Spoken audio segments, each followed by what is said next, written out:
తిరుమలలో పరకామణి చోరీ కేసులో కీలక పరిణామం చోటు చేసుకుంది.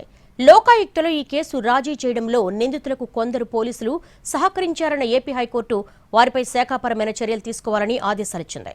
వారి ఆదాయానికి మించి ఆస్తులు కలిగి ఉన్నారా అన్న అంశం కూడా పరిశీలించి ముందుకు వెళ్లాలని సిఐడి ఏసీబీలను ఆదేశించింది.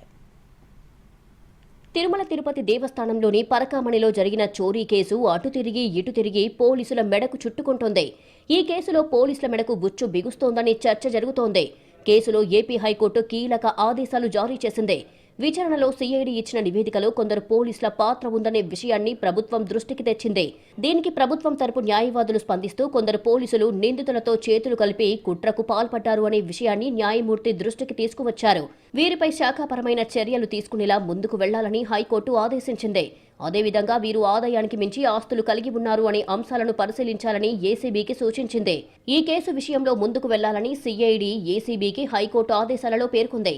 పరకామణిలో చోరీ జరిగిన కారణంగా ప్రస్తుతం అవలంబిస్తున్న దానికంటే మెరుగైన లేదా ప్రత్యామ్నాయ విధానాలను సూచించాలని గతంలో టీటీడీకి సూచించింది హైకోర్టు.